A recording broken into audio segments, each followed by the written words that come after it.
Yeah, what it is, Jacob Patterson, one more again.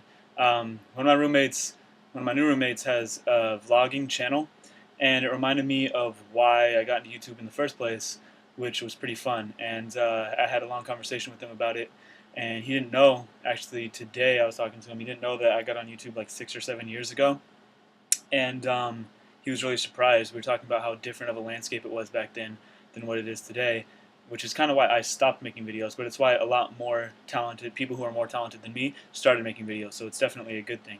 But I was talking to him. He said he was watching my vlogs and he started at the beginning, and I was thinking that's crazy. 6 or 7 years ago, I was such a different person. I was doing so many different things, and it kind of put me in a reflective mood and made me feel like I could put up another vlog because of something that happened yesterday, which is one of the biggest changes that's ever happened in my life.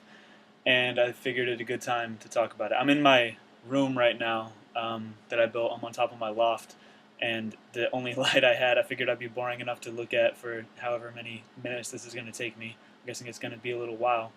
Um, but this is the only light I have here because John, the owner of our production company, bought this from Evan of Thief Presents, who's one of our roommates, and he does this lighting for his job.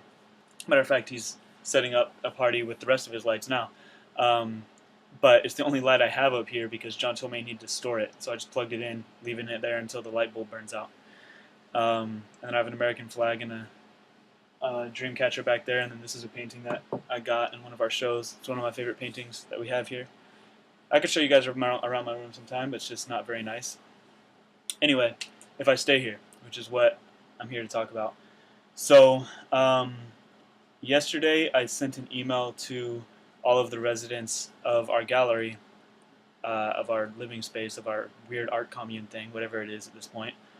And I told them the title of the email was Why I'm Quitting, Kinda. Basically, what it got into was a bunch of stuff that I was stressed out about the failures that we're having in living here. Um, that's what really pushed me over the edge, is all the difficulties that I'm about to outline, combined with all of the just the lack of success we've had in figuring out how to live in a communal setting, and how much that affects my job as kamikaze pilot of Think Tank Gallery. Um, but really, what it comes down to, I mean, that was just like the straw that broke the camel's back, and it was really what happened is it was something stupid. I had just been defending all of my roommates to the owner of our production company, who runs the gallery financially to some degree. I mainly do it myself now, which I'll get into. But and I was telling him, no, everything's cool. Like he was like, I'm over it, I'm done, and he was gonna go kick one of our roommates out. And I was like, no, no, everything's cool. Like we'll be fine. People have been a lot better. And then he was not he was not having it. I had to talk him down, and it took me a while to do that, but I finally got him talked down. Walk around the corner and immediately go to the diner where the fridge is, and someone had stolen a box of my food that had my name printed on each side. It was a box of donuts that I was going to have for breakfast right then. And that's really what pushed me over the edge. And I don't really care who it was because I would have given the donuts away. Um, and I think I have a feeling that I know who it is, and I'm not even mad at him at all. Um, it has nothing to do, or her. It has nothing to do with that. Really, what it comes down to is it really put heavy in my mind that it was just a symbol for the fact that I was fighting for something that obviously was not working and couldn't do it myself any longer. So, I have never really given myself a title at this place, and for the last few months, I don't know, 5, 6 months, we've been, for the first time, having gallery meetings. And let me get into the history of the structure of the space and where that left me and where it leaves me now. So, when we first started, there was 5 of us. John, Jake, and Caleb all lived at a place called the Brewery. Caleb is John's son, and they had moved from St. Louis to Los Angeles, every one of them, and at various times had moved into this place called the Brewery. And it's a giant art commune with a bunch of different artist lofts, and twice a year they open up for this big giant art walk. And so everyone has their little gallery, and then twice a year they get to show off to a ton of people. Because of that, it's very DIY. There's not really very much like high art presented stuff. It's not like presented gallery style. It's like you're going into the artist's studio, so you're expecting like a studio tour. So it feels that way, which is good. It's a great thing. The alternative, like I honestly think that's kind of what we should be doing, to be honest, if we could get to that point. But we wanted to get away from that. We wanted to be able to do whatever we wanted. I would go over to that house like every day, me and my girlfriend at the time. My girlfriend and I at the time. My girlfriend at the time and I. And so we would go over there like every, almost every night. And then we started throwing parties, and like once I got in there, I started with like, yo, we could do this, yo, we could do this. And they started getting bigger. And then eventually we had live performances, and we were selling beer. And Art Walk was not having that, the brewery Art Walk. And so we were like, well, let's start looking for other places. We looked for a bunch of other places. My homie SoCal moved down because he knew we were moving to a spot. We finally settled on this place, which was our last choice out of every other choice. We had a racist experience that kicked us out of what's the park where you get your fake IDs? MacArthur Park. The MacArthur Park location was way better. We had 2 stories, and you could drive a car into the bottom of it, and there's 22-foot ceilings, and it was as much money. And then we got screwed out of it. I think it was like a kind of a racist ordeal. And so we moved here, which is the same exact community. It's still predominantly Hispanic, but for some reason they liked us here. Maybe we just weren't dealing with the dickwad. And we ended up in this location. Now, the significant thing about pointing out that it was Hispanic neighborhoods that we were looking at is because we were perceiving that as being a problem. We thought that we were going to be perceived as these people who can't communicate with their neighbors, because a lot of times, like in LA, you meet a lot of people that don't speak English, and we thought we were going to be moving in, doing something completely different, piss them off, and that also we wouldn't have the community that we needed to like get to our spots, and so get to our spot to like see the different events we're doing. And so this was the most basically the most Mexican neighborhood in town that we ran into, and we were worried that we were going to have to struggle because of that, because it would be a lot bigger of a transition and maybe we wouldn't fit. So we were concerned, and so this was our last choice because of that. And it ended up being the best choice by far, for many, many different reasons, including the fact that we're near enough to Art Walk, but not right at it. They're building the new Ace Hotel right behind us. Like, all these different things are all happening, but our neighborhood will never change because it's been around here for decades and decades, because it's Santee Alley. It's a historic shopping district in Los Angeles. And there's tons of people outside, but since we don't have any front store visibility, there's no street visibility whatsoever, we're still hidden, so we still get privacy. So we can do big, giant events, and we still have privacy. It's perfect. We never knew that, but we were getting ourselves into a perfect situation. So, what ends up happening is we built the place. It was very straightforward at that moment. We were building together. All of us were just building together. And we were like, okay, we have to build this wall. We have to tear this thing out. We have to get the gates off the windows. We have to do all. We have to expose this brick. It was very straightforward. Okay, so all of us will do it together. And we were just having a good time. All of us doing it together, drinking and smoking West Coast and building this place out of an urban jungle and camping in tents. Easy, straightforward. Then it gets to the point where we have more and more people moving in. At first, it was supposed to be 3 more friends. They backed out because they saw the place, and they're like, what the hell are you guys moving here? There was nothing even in here. We didn't even have running water. No sinks. We had running water in toilets, but no showers, no sinks, nothing. And so, and no water heater, no electricity. We had one outlet that worked. And we all ran extension cords through each other's bedrooms. We're like, hell no, we're not going to live here. After a while, we start building it out. It starts looking nicer. We start getting roommates from Craigslist, blah, blah, blah. In that year, that first year, it started becoming obvious. I was working at DeviantArt, and I didn't really have time, so I was trying to work at DeviantArt, trying to work on my shoes and trying to help, and I wasn't having enough time to do all 3. Ended up getting fired at DeviantArt because it became the least important thing out of those 3 things, which was the think tank, my sneakers, and then DeviantArt, which ended up being the order of importance. Got kicked out of DeviantArt, but I just collaborated with Mystery Guitar Man, so I was getting a lot of shoe orders at the time, so I was doing all right. I just took my first $3,000 shoe order, and I thought that was going to be a consistent thing for me. Stoked about it. Ended up being less than $5 an hour, and in the many months it took me to finish them, but I was still stoked about it. So then we were all trying to work out how to do events together. We started throwing some parties together. All of us were kind of throwing the parties together, but they were super ghetto and definitely not sustainable. We were gonna get caught. Like, after knowing what I know now, if we had continued like that, we were fucking done for. So, and we're almost fucking done for as it is, which is why I'm quitting. So, um, after that, we were like, yo, I'm spending all my time. I'm supposed to be working on shoes with 90% of my time, and I'm spending 90% of my time working on Think Tank and a very small amount of time working on shoes, and I didn't even have time to like really kick it. I was only working when I was, and it was starting to drive me crazy. I started to have problems with my family. I started having problems with my health. You guys remember some of that. And then I ended up getting so, it was so distressing. I wasn't like depressed or anything, but it was just like I was in a manic state rather than a depressed state, that I was like, yo, I don't have time to even keep up with YouTube. That's when I stopped doing YouTube. So what ended up happening from that is I told John, yo, if I'm going to continue doing this, because I'm basically managing this place now, if I'm going to continue doing this, you need to pay me. He decided it was worth, he actually offered me more than I requested him, and he decided it was worth the investment in the space to hire me. So for a year, I was this bitch, basically. I was called gallery director or gallery manager, whatever you want to call it. I didn't feel comfortable calling myself gallery director because I didn't really do much gallery directing. Every once in a while I would curate a show, but I wasn't like the director of the gallery, director of talent, blah, blah, blah.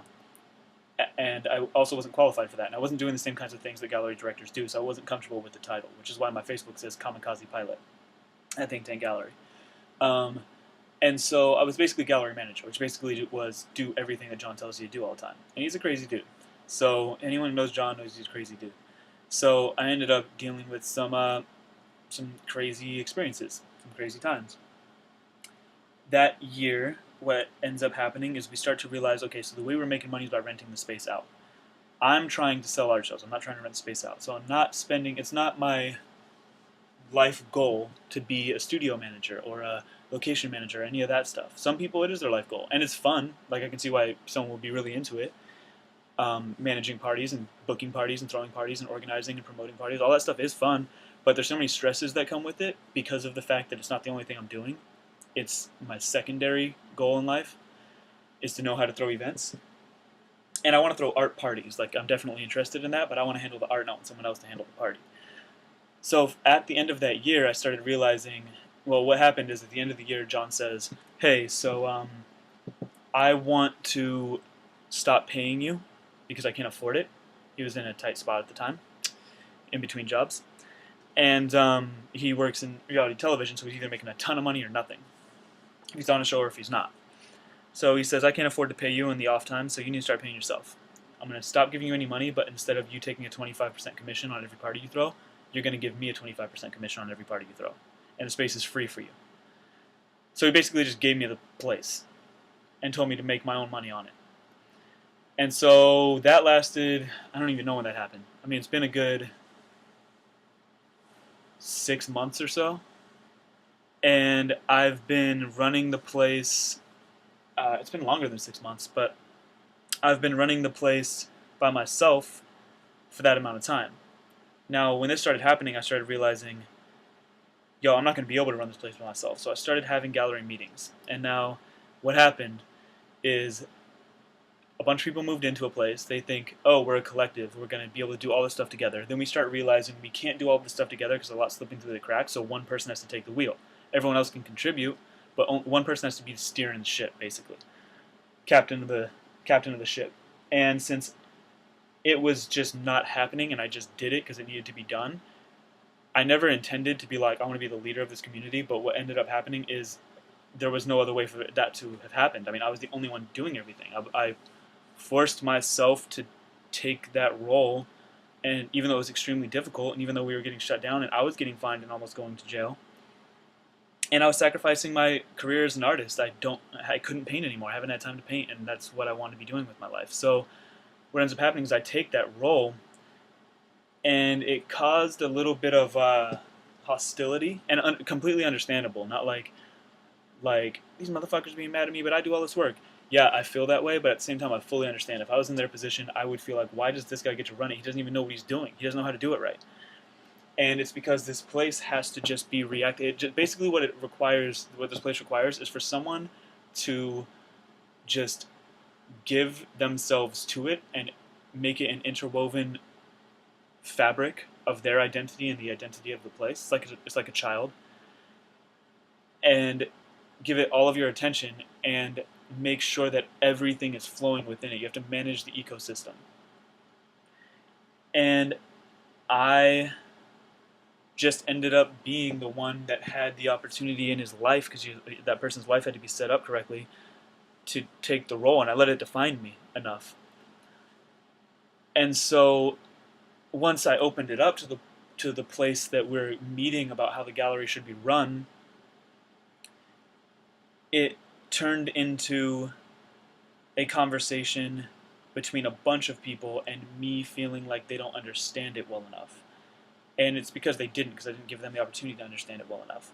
So the first meetings were crazy. They were hectic. We had a person writing his dissertation on us from UCLA sitting in at our meetings and watching people cry and yell, watching me cry in meetings and writing all this down and just blown away by it.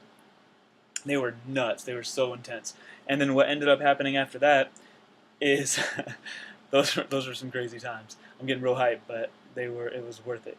What ended up happening after that is the meetings started getting calmer. And in the middle of this, between the first meeting and our last meeting, at the beginning of our first meetings, I started them because I was no longer going to be getting paid. So I switched completely to a different role here, and then we were throwing meetings and trying to define what my role was as they saw the fact that money was coming in. So they're trying to tell me, after a year of hard work, barely getting paid for doing this crazy job, I had built a foundation for a title that I was taking, which was gallery manager, gallery director, and then people were trying to say whether I should have it or not once they see, hey, this thing is open and now there's money coming to it. And they it was kind of to the point where people thought they could get a piece of the pie, which they potentially could have, but I had to really search deep within myself to see if I could justify keeping all of it, because the only way it worked was for that person who's doing that to keep the money, because you need enough money to survive. And I was living in a very broke way. There was probably some spending I could have done differently. I ended up taking a 3-month graveyard shift that paid like all of my fines that I had on a graffiti case that I caught, and which I could tell that story sometime too. It was kind of a funny story. And also just, I paid off a bunch of rent with that job. But then I started realizing, okay, so the money that we're making on events here isn't enough to pay one person's way to survive. We all pay an extra $50 a month to get free produce. And so I'm always fed as long as I pay my rent, but it wasn't even enough to pay my rent. So it got to the point that it was very, very stressful, and then people stopped really caring. They felt like, okay, well, we didn't get this job, we weren't offered this job, and now we're not really willing, we have our own lives, and we're not really willing to like contribute to this place and the dream of this place anymore, because it's just Jacob's dream. And I don't know if I'm going to sacrifice my individuality to this think tank brand that I have no say over. And so what ended up happening is I had to take on a lot of these responsibilities by myself to just run this place, because I was one of the few left believing in it. And there's some people, of course, like not everyone feels this way. There's some people, of course, who contribute a lot, and then there's almost everyone contributes in some way at some point, but it's not enough to sustain the place. So what ended up happening is all this shit kind of like hit the fan, and I realized that at some point, if I keep going down this path, it is inevitable that I'm going to get arrested. And I had always told my mom that I'll keep this job as long as I can do it without going to jail. And I realized that wasn't really a good end goal to be working toward. So I needed to change it. Now, the reason why I said that is because I believed in it so much that I knew I wouldn't go to jail. Or if I did go to jail, I could change the position to something else. But the parties that we get, every single one of them could send me to jail. So why wait for it to actually happen? I needed to just change what it is that I'm doing. And because of this, I decided to quit being the event coordinator at Think Tank.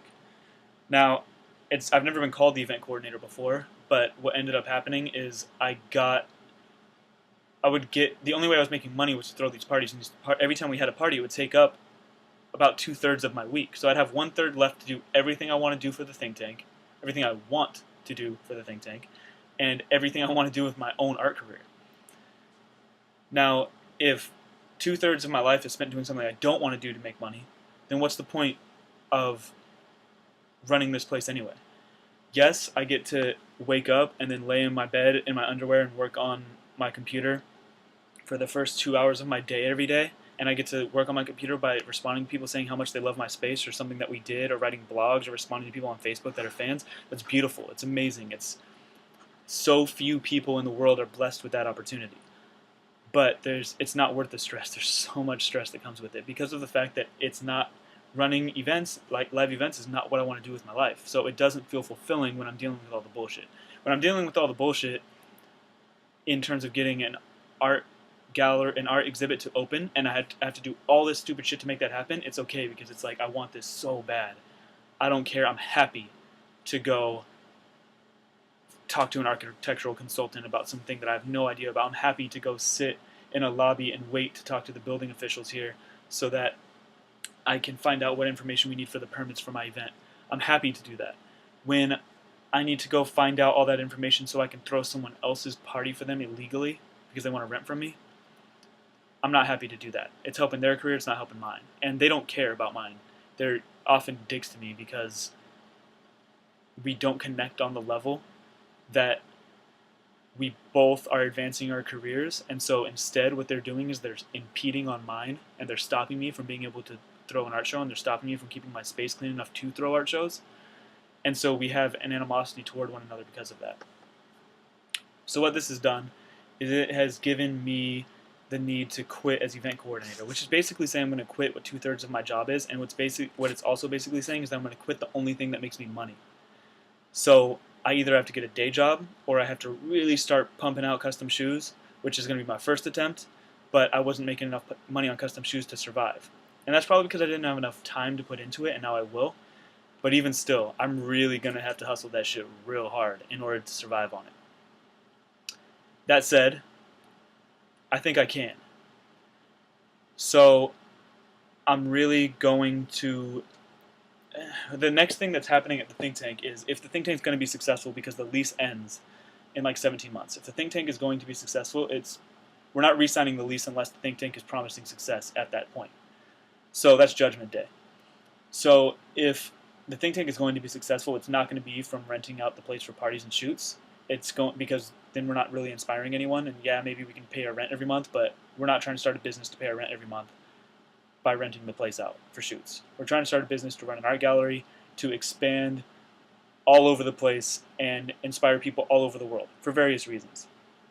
And I want to plan a vision statement video and a mission statement video in which I describe what those things are, because I'm sure I'm going to be meditating on that now that I'm taking this role as just art director. So what's going to happen is, even if I'm not calling myself gallery director, I'm definitely going to have to take on the role of art director. And we are starting a retail store. We have like 65,000 people pass in front of our door every weekend because it's the fashion district and because Santee Alley is one of the most historic shopping alleys in the world. Well, in the country, at least in the state. And it's important that we utilize that community. So the way to utilize that community is to run a retail store. And since I do custom shoes, it's a perfect segue into it. So basically what I'm going to be doing is spending my time making custom shoes and then running our retail in addition to running our art gallery itself. It's going to be really, really difficult. I don't know if I can do it. I don't know if I can do it without a day job. I don't know if I can do it with a day job. But I'm going to try. And I already feel more hopeful. I feel horrified at the fact that people have said that they think they can do my job better and how big of a change it's going to be to the space when someone else whose primary goal is not to throw art shows, but instead to throw parties and host events and bring in music shows. And I'm hoping they'll bring in things like plays and workshops and lectures, but who knows, they might instead just rent it out for video shoots all the time and photo shoots all the time because that is more lucrative. So I'm horrified at that concept of that person coming in, but I know it's necessary because I know I need to find someone that I can work with and trust them to run that part for me. So that's where I sit right now. It's the last hurrah for the think tank, and I'll keep you guys updated as to how it goes. Damn, it's 25 minutes. I'm breaking it into 3 parts. Well, thanks for listening to me ramble.